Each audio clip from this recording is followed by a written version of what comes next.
Hi, everybody. Welcome to the MenoLounge. I'm Julie Gordon-White, CEO of MenoWell. I started eating this one.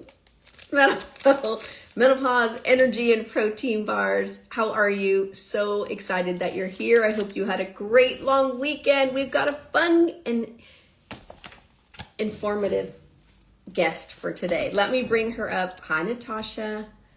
Here we go. Here we go. Here she comes.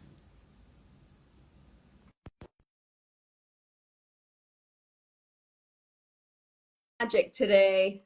Fix my camera. Does anyone else feel like, oh, it's Tuesday, but it's Monday? No, it's not Monday. It's Tuesday. Are we there? Hello, Karen. Hi. How are you? Good to see you all the way from Austin, Texas. Is that right? I am. I know it's so weird because I always see you when you're in Texas. So, It's my other wannabe home, Austin. well, it's a good one. It is. And I do dream of the tacos I ate there. I'm just going to tell you, I'm a taco girl. We do have some good tacos and definitely some good barbecue. Oh, okay. Barbecue, yes, but that doesn't really fit with my, jam of what I do and eat. But tacos do, for sure. All right, we can take the tacos then. Okay. I can eat enough tacos to fill up any barbecue that I would have had for sure. So I'm so glad. Wow, this is so dog-eared already because Oh, good. I should introduce you. All right, Karen, make sure I say it. Cerezo? Yes. Okay, good. Karen Cerezo, board certified health coach, fitness expert, senior fitness. I'm like, senior, when does that start? She says at 60. Okay. 50. 50. Okay. I'll go with that. I guess that's when your AARP card comes, right? Yes. Let's see. Nutrition, sports nutrition, which I extra love. So all the things. And then you have this amazing guide. It's a tracker, navigating menopause, the Midlife Gals Menopause Tracker. And you know what? Apps don't always get all the things. So to be able to write things down, it's just, I don't know, there's a lot that happens between the pen and the brain and how we feel and releasing, because I know you talk about mindset also, which I love. So first, tell us a little bit more about your background and how you landed in the menopause midlife space. Yeah, no kidding. How did we all land here, right? Our bodies just brought us here, right? We couldn't help it. I used to be a middle school teacher. I taught middle school for 17 years, and then I loved it. And then I kind of knew that I wanted to do something different, but I still wanted to teach people because I love teaching and I love educating and informing. And so at that point, I went into health coaching, men's health coaching, women's health coaching, all ages, whatever. And just kind of did a little bit of that, got certified as a trainer, started working for a boot camp company. And then at 46, it's like everything stopped. And I know. It's almost like the gods are talking to you, but it's not in a great way. I don't know. But it is somebody saying, hey, you need to check in with what's going on with your body. Right. But I just started experiencing so much at one point. It was all of a sudden I had brain fog. My eyesight was changing. My sleep was horrible. I gained 30 pounds. My libido was non-existent. I mean, it was just so many things. All of a sudden I had knee pain. My workouts were suffering. I couldn't run anymore. And I was training for a half marathon. I went from using 20-pound dumbbells to using 5-pound dumbbells. So there was just all of these things that just rolled into one. And I was like, I don't understand what's happening to my body.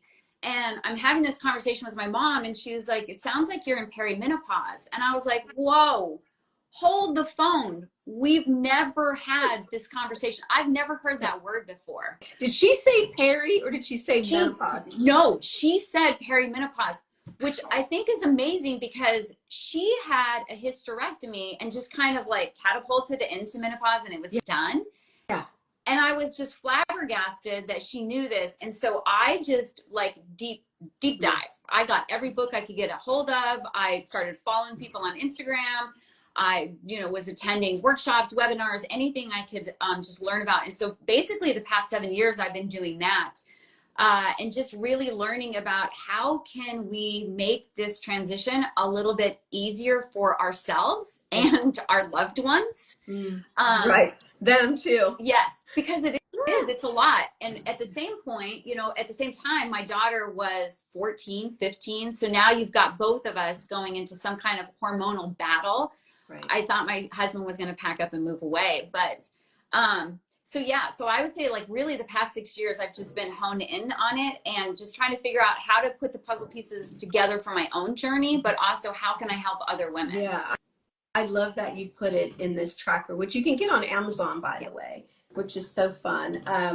And it's big, because if you like to write big like I do and make notes, then you can write all over the whole thing, which I think is so cool. Well, and I don't think this would be something that millennials would love. I think this is definitely a Gen X kind of thing, because we do like pen and paper. We still like paper. Yes. Yes, we like paper. The font is big so we can actually see it, and there's plenty of space to write. And so as much as I love all the technology that's out, and I definitely utilize it, this has been a godsend to me, because when you go into the doctor's office and you bring this versus, trying to look at all these different apps and pull together information, who is going to argue with you at this point? And that was really the whole inspiration for writing it. I was so tired of my clients coming to me and being like, I've been totally dismissed. Nobody will listen to me. Nobody's taking me serious. I don't know what questions to ask. I don't know, one day I feel this way and the next day it's different. And I'm like, well, let's put it all together. Yeah, I love it. It's just, it's cathartic also to write it down. It's so validating, because sometimes, I love that you say, we're not lazy. We're not lazy or crazy. And that's such a good thing to say, because that's, especially in perimenopause, we know women tell us that I just feel kind of crazy, or I'm so tired.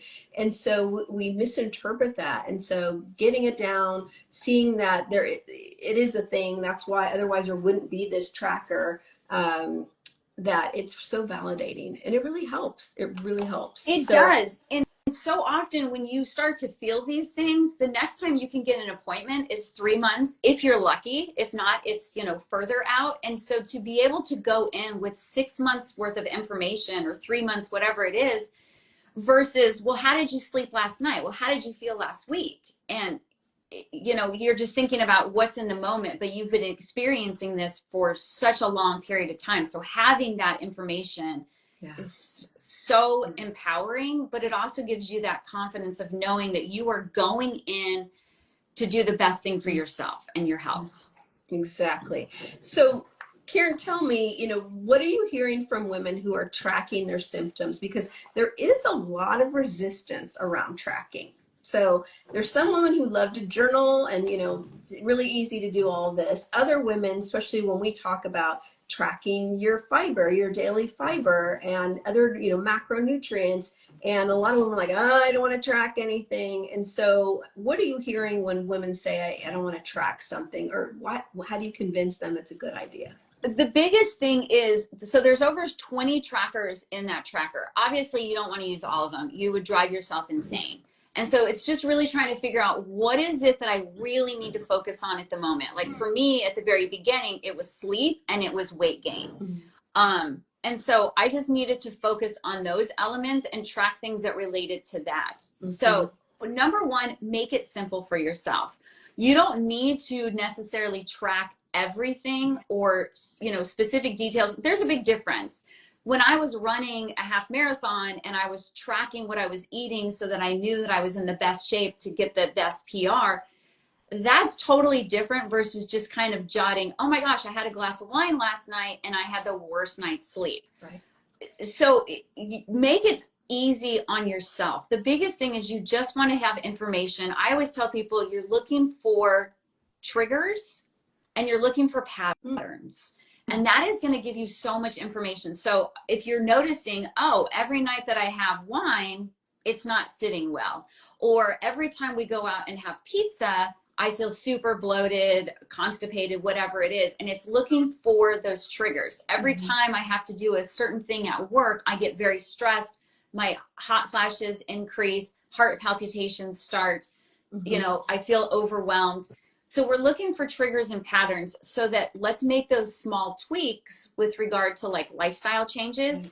And then, you know, then we can focus on, you know, the nitty gritty of everything, but let's kind of look at what's the big picture, what are you experiencing, and look for those small daily things.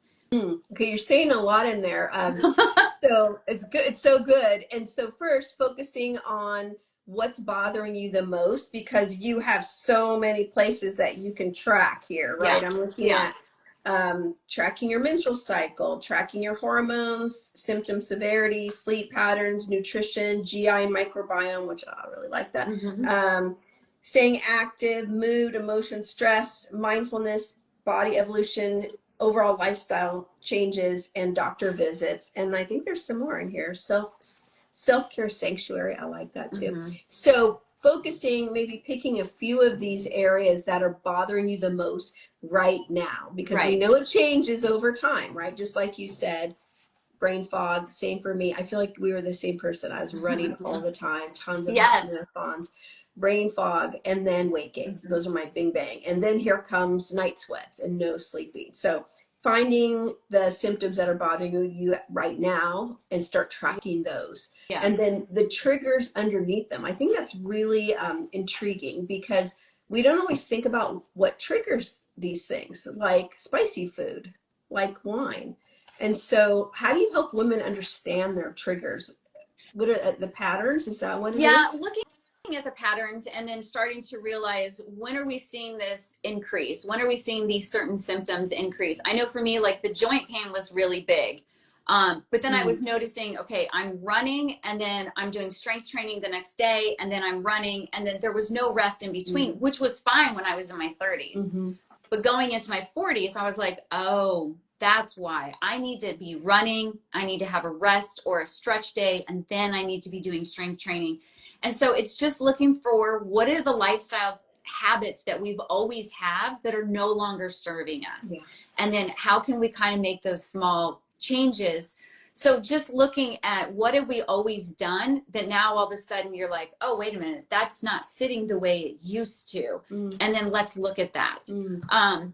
And it's going to give you clarity. You're going to feel so much better because you're finally going to understand, okay, now I kind of get that I'm having the hot flashes because, you know, X, Y, and Z is happening, and I can control it. Not 100%, we know that, but at least we can kind of alleviate some of the things that is making them worse, and then work our way around that. Yeah, no, that's really, really helpful. And I think I've read somewhere that you said, you know, it's menopause it brings us back to our bodies. And I love that. It's a time to reconnect and figure out who we are and what our body needs today. And it's not that what we used to do, tons and tons of running, is not good, because it might feel amazing to go for a long run. Yeah. But it just doesn't support us necessarily in the same way that it used to. What kind of mindset, you know, that's one of my very favorite topics, Tamsin and I always talk about mindset, but that are you noticing with the women that you coach or you're speaking to who are tracking in the book? What are you seeing is the mindset that women, especially in perimenopause, seem to be bringing to their experience? Well, I think so many of us going into this, that mindset is, there's, you know, you have a lot of fear, you have a lot of overwhelm, your confidence is dipping, you feel like you're not as valid anymore or as important. There's so many factors. And I know you talk about this so much, but just there's so many changes, whether you're launching kids, they're moving out, you're dealing with that change. Now you've got a relationship with your husband or your partner that you're working with. You've got aging parents, or you're planning for retirement, or you've got a career shift or whatever it is. There's so many changes happening. And so there is a big dip in confidence, I would say, is the biggest one. And so being able to track and realize that you can only control so much, and let's focus on the things that you can control. Let's go for that walk. Let's clear our minds. Let's get out in nature. Let's, you know, spend a little time just disconnected from everything else, and let's see how that works with your brain fog, and how does that help you feel better. Does it help you feel stronger? Does it help you feel, you have more endurance or you have more control? And so just taking that time to really listen to, what does my body need now? We're so concerned about, what did I need? Who was I 10 years ago? I was running, doing all of these things.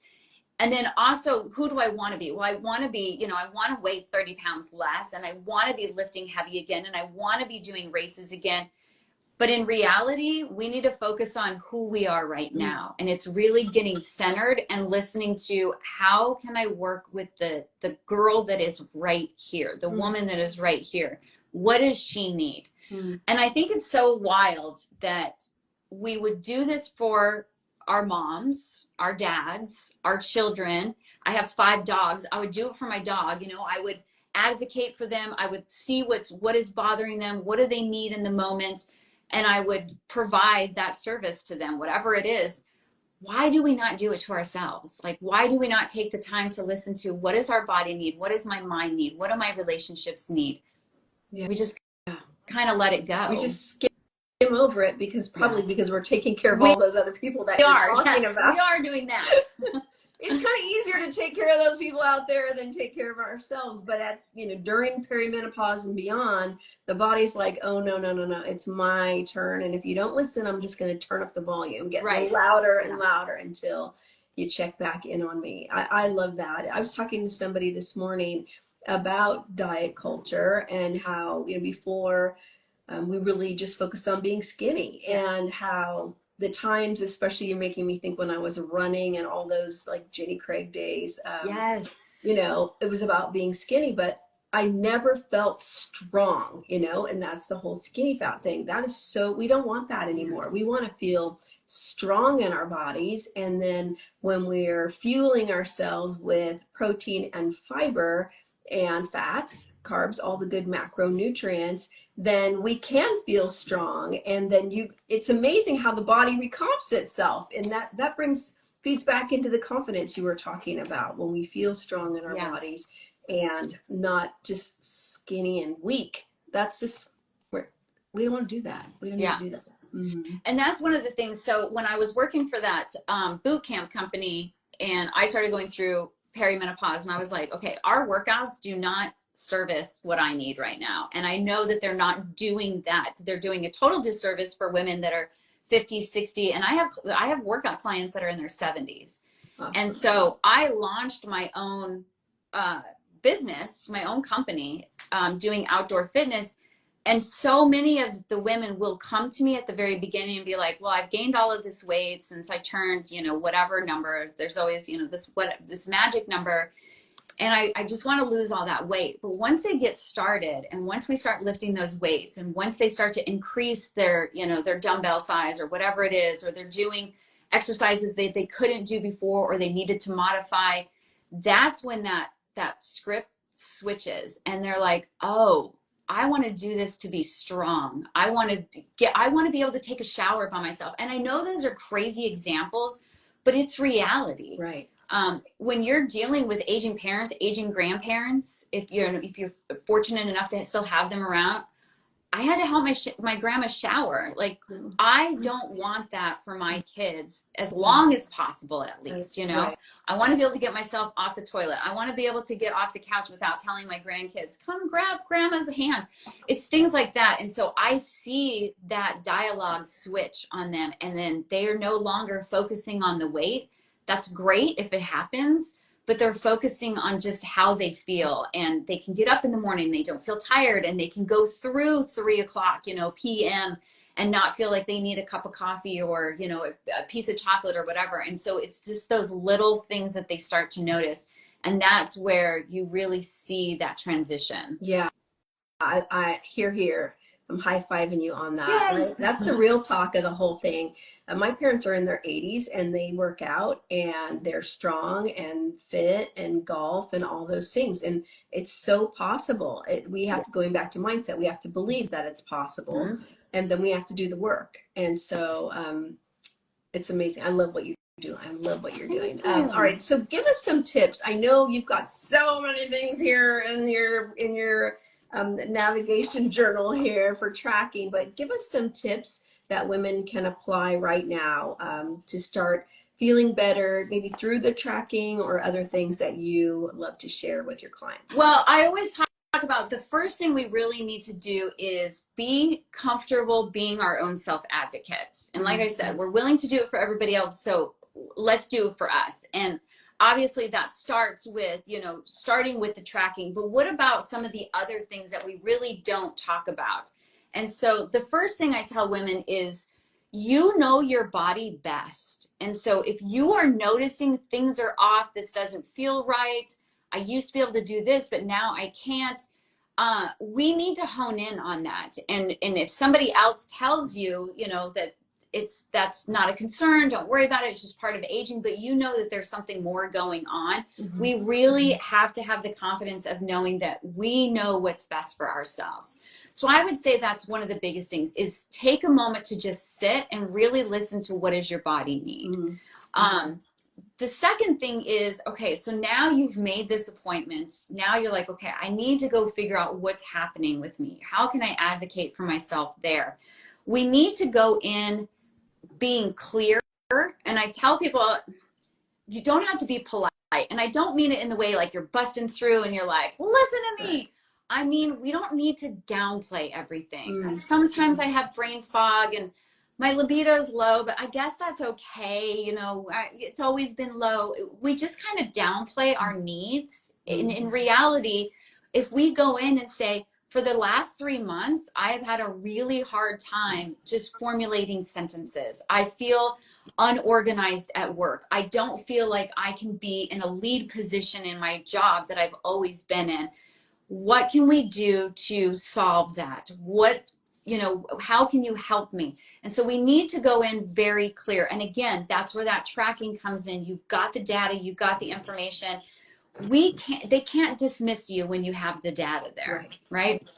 And then I tell people, okay, so you're starting to kind of track, you're starting to listen to your body, but then you also need to get educated. What do those things mean? If I'm waking up at 3 a.m, does that mean I need testosterone? Does that mean I need progesterone? Does that mean I need estrogen? So many women are not familiar with their hormones or what the hormones do in their body. It was funny. The other day we were having a conversation. I was like, well, when your estrogen taps out, your adrenals need to come in and kind of do the, shine. And we have tapped out our adrenals so much through daily stress that they're like, wah, wah, I can't do that. And somebody's like, where is our adrenals? Is it in our neck? I'm like, no, that's thyroid. But it's things like that. Like, we don't know what the hormones are. We don't know what they're used for. We don't even know where they're located. So get educated. Google is great, but it can also be super scary, because sometimes you Google and you're like, oh, I think I need to go to the ER. Like right now, it says I'm dying. So we need to be aware. There's so many great books. I know you and I have read some great books. Some of our little friends have brought some great books out. So there's plenty of books out there, right? And there's some great ones right now, but get educated. And besides going to Google, besides reading books, ask your friends. This is a perfect brunch conversation. Do you know how much time I spend talking about menopause at brunch? My son, who's 22, is well versed in menopause. Same. But have those conversations, learn more about it. What did you experience? Maybe I need to look for that and see if I'm experienced. What were the treatment options you were given? What doctor did you go to? How did you approach the conversation with your spouse that you were struggling with, vaginal dryness? These conversations need to be had. So that would be my third one, is really, get educated on what's going on. And then, going in, having your tracker, that's going to build our confidence. We go in, we feel secure. And if we don't feel like we're being taken care of, then, if those red flags are coming up and you're like, I think I'm being dismissed, or I feel like they're just giving me a prescription that maybe I don't need, have the confidence to know that it is okay to go to, get a second opinion, a third opinion. I cannot tell you how many women come to me and they're like, well, this doctor delivered all of my babies and I love him. That's great. And he was probably the best thing for you at that time. but now you're in a new season and maybe this isn't his wheelhouse. And we're so afraid to ask, Right. do you feel comfortable supporting me through this new time, this transition? Such a great question. Say that again. Really, really important. Do you feel equipped to take care of me as I am going through menopause, perimenopause, postmenopause? Because I don't think we put enough emphasis on postmenopause yet. Yes. But We're I think coming. it's okay to ask them. If somebody comes to me and says, I need you to, do X, Y, and Z, there's only so much expertise we all have. And if I feel like I can't service you, then I am definitely going to refer you. If somebody came to me for pelvic floor health, not my wheelhouse. But I tell you, but I know 5 people I can send you to. I will give you some numbers. I don't understand why we're not willing to ask when we go in and see our doctor and say, listen, I think I'm going through the change. I really feel like I need somebody that is, read up on all the current stuff. Do you feel like this is something that you can handle, or do you think it would be best to refer me? And I think that is a huge thing for women to feel empowered to do. I love that. It gives your doctor an out too, because a general practitioner, even an OBGYN, they can't know everything all the time. We know that they're undereducated because of the system, not because they don't want to support women, but that doesn't mean that they need to scramble or feel bad about it. And I love that question of asking, do you feel equipped to support me through my perimenopause, postmenopause journey? Or should I get a referral? That is such a beautiful way to honor their experience, but also say, hey, if you can't help me, help me out, Right, exactly. It's so good. I love and that. And they can't know everything, and that is okay. And I it's think hard just to say, get another doctor. Like, that's hard to, how do I do that? Versus asking for a referral if it's not for them right now. It's a beautiful way. It's an honoring approach for the doctor, and they're more likely to help you with that too. So really good, really, really good. All right, anything else up your sleeve? You don't have any sleeve, but go ahead. I don't have any. Well, it's Texas. It's summer in Texas. It's cool here in the San Francisco area. I'm sleeve. I would say I would be very clear about what I want to go in and see my doctor about. If you're going in and you're focusing on, okay, I'm ready to advocate for myself. I've got my tracker, or I've got my notes on my phone, or I've got, all this stuff. I've been using an app, whatever it is. So you've tracked, focus on just 2 or 3 things. And I know it's one of those things. I went in, believe me, and I gave her the list. I was like, here's like 75 things I'm experiencing. Fix me.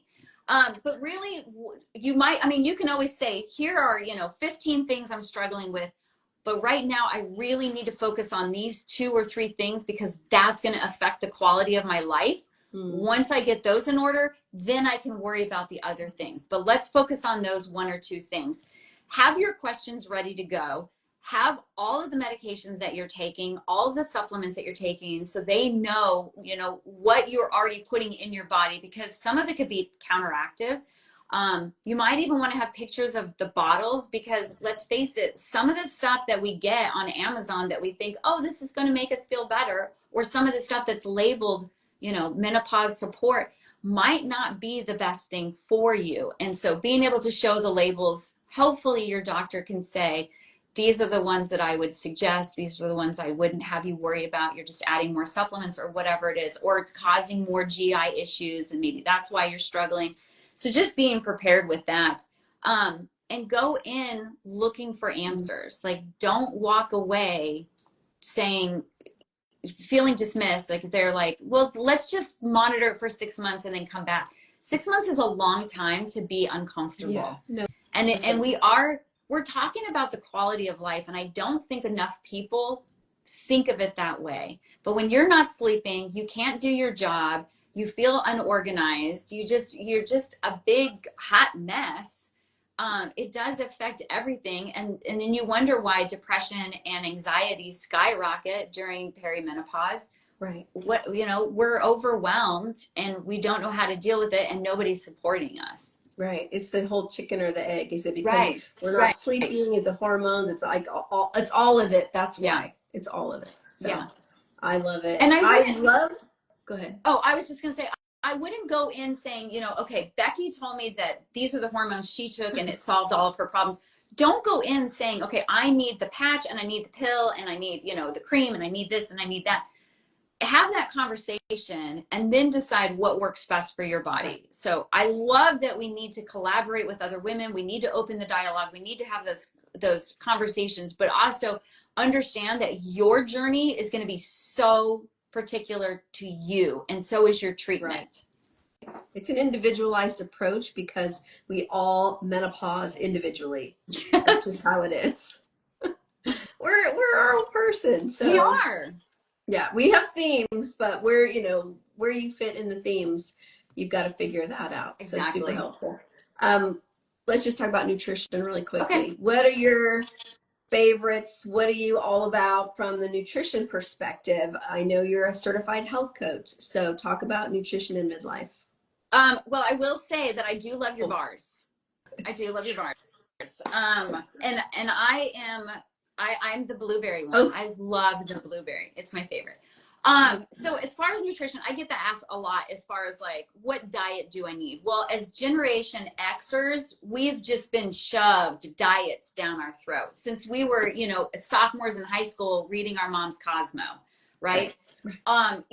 Even I remember Teen Magazine would give us, like little healthy diets that we could do for the summer. And I'm thinking we were 14, 15 years old at that point. I remember that for sure. Yes. Yes.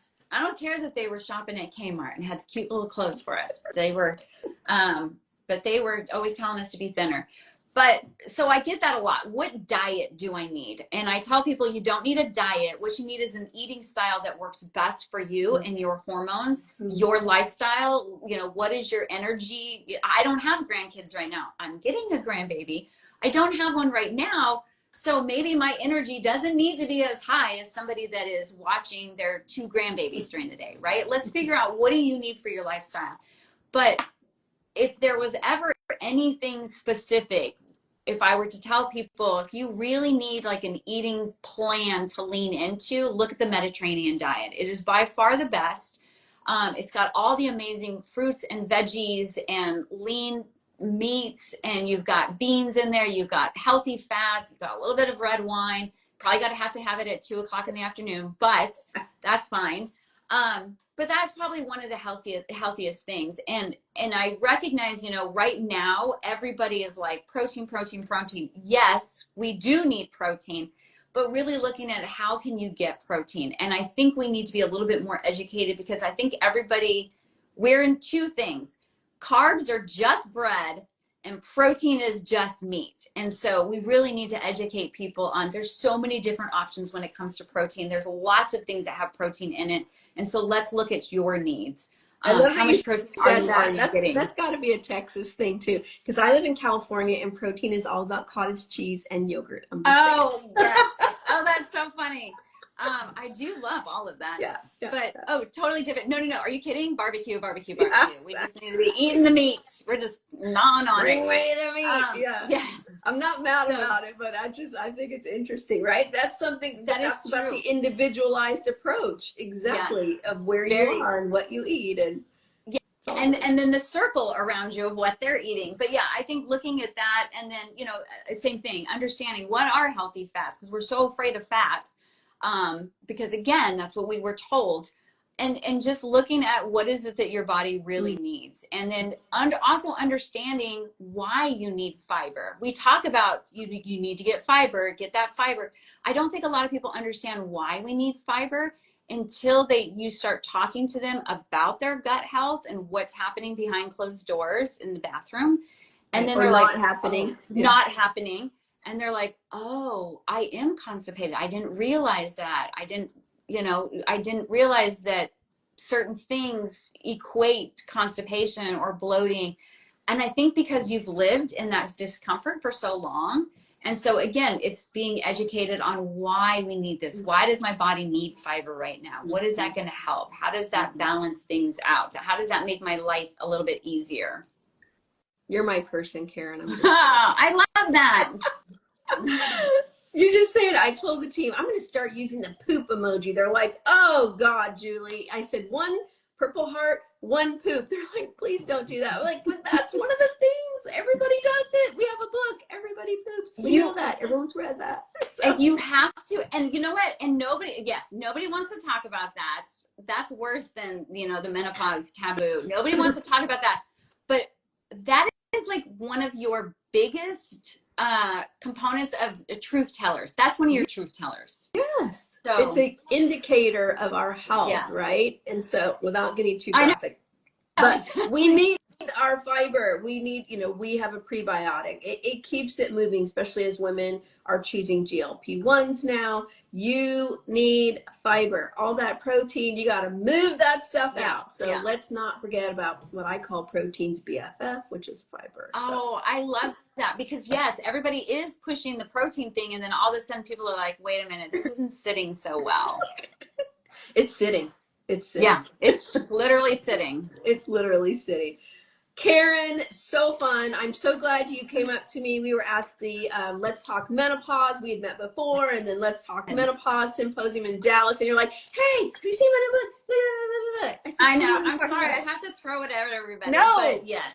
You're supposed to. We're supposed to be having this conversation. Never apologize. You are making women feel better in their menopause journey. And just like you talked about with the doctors, there's no like, I think, and maybe kinda. It's like, this book will change your life. Track your stuff. Tracking is powerful information.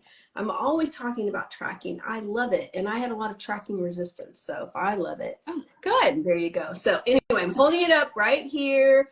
Navigating Menopause, the Midlife Gals Menopause Tracker, available on Amazon. And where else can they learn more about you? They can go to my website at midlifehealthcoach.com, or find me on Instagram at midlife-health-coach. And I think I'm mainly there. Those two places are my big ones that I'm at. But yeah. And all the good places in Texas. All the good places in Texas, outside, running great workouts. I love it. Next time I'm there, I'll get there early so I can come and hunt you down. Oh, that would be so fun. Super fun. Yes. Thank you for being here. Thank you so much.